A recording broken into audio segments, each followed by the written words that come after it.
Hi, Ralph here from GimPro. Today we'll run through the GimPro Door Mount to look at some of the features as well as how to assemble and to fit the door mount on your vehicle.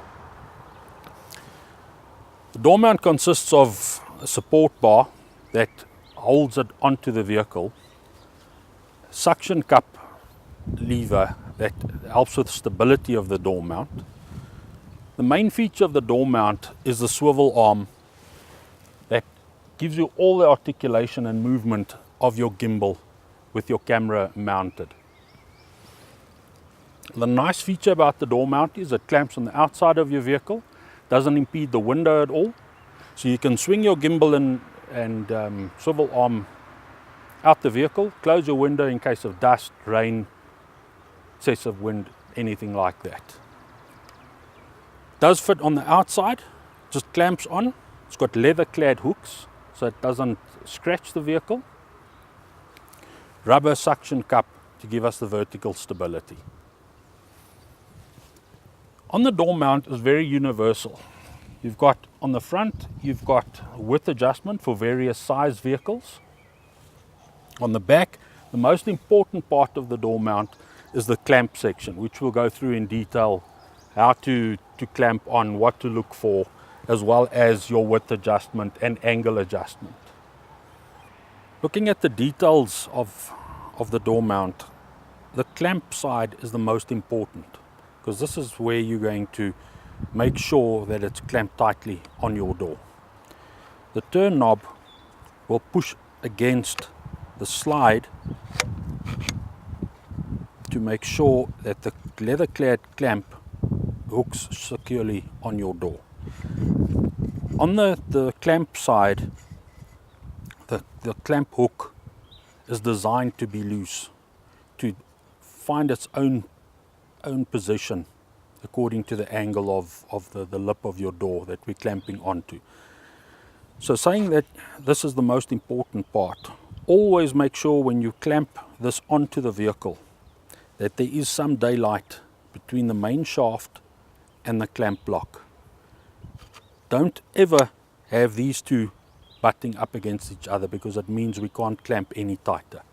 Always make sure, and it doesn't matter what the size gap is in between, just make sure that we've always got daylight once we've clamped this onto the vehicle, and make sure that the little clamp hook sits flush with the lip of your door.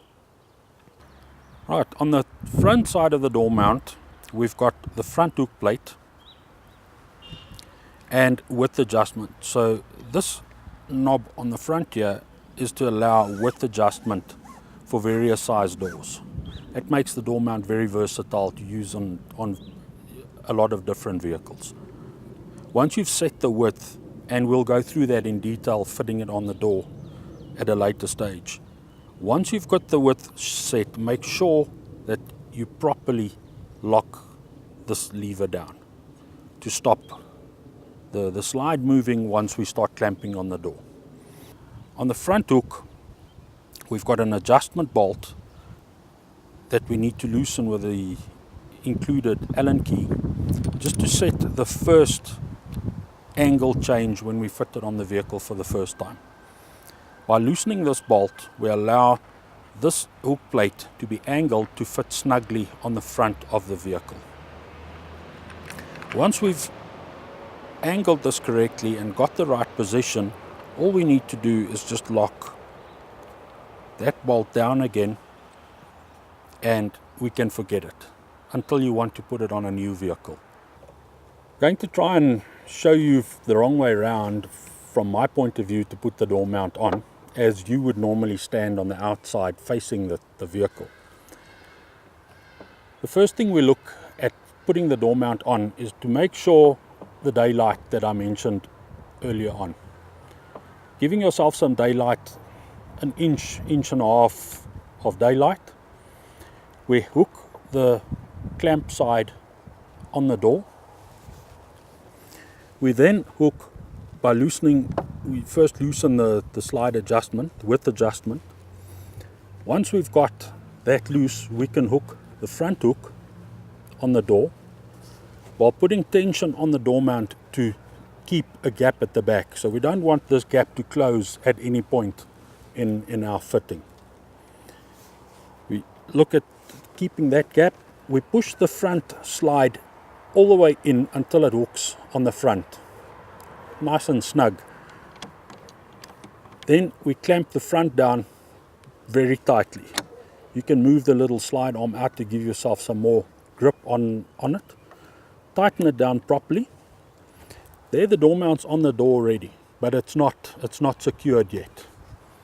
Now we can tension with a tensioning knob, and you can tension as tight as you can. I've put a few turns on it. It's on the vehicle, it's not going to fall off. We still don't have vertical stability though. That's where the suction cup comes in. So the next stage, what we'll do is we'll attach the suction cup, and then I'll demonstrate the stability we've got once that's done. Right, so as we've seen, the door mount is on, it's clamped on the vehicle, it's nice and tight, but it still hasn't got much vertical stability. And that's where the suction cup comes into play. The clamp part of the suction cup is movable, so this can slide up and down the main body. The suction cup is attached by the vertical stability arm. This arm is detachable for storage purposes. When we put the arm back on, because it's aluminium and fairly soft, we need to make sure that we don't force the threads when screwing into the top clamp.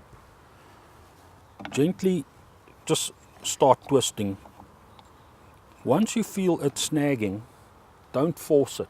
Undo it and just try the angle. Make sure that the angle is nice and straight. And once it's caught the first few threads, you'll feel it just rotates freely until it stops. Don't force it at any point, because the threads will break. Just give it a bit of a twist to make sure it seats securely.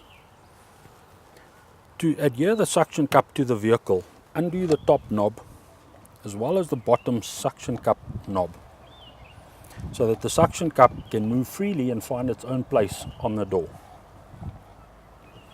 And on different vehicles, the positioning will be different. Make sure that it's on as flat a surface as possible. The suction cup does not want to clamp on a rounded surface.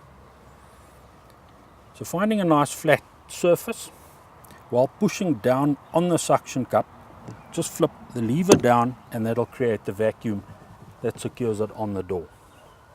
Once that's done, we can retighten the bottom knob as well as the top knob,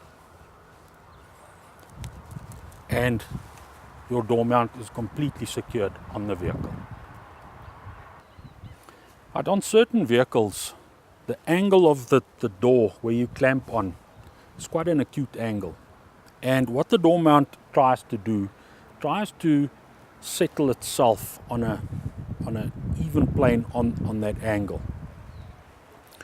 So on certain vehicles, you would find that once it's tightened, the door mount tends to slide on the angle. Included in the package of the Mark II door mount is a little leather-clad hook, and all this does is it facilitates the clamping of the clamp side hook plate. So all you do with this little clamp is it fits below or on top, depends on which direction the hook plate wants to slide. So just sits underneath it in this case, just as a little stopper with the included Allen key. You'll just nip it on the door. The top hook plate will just rest on the little hook and no more slipping.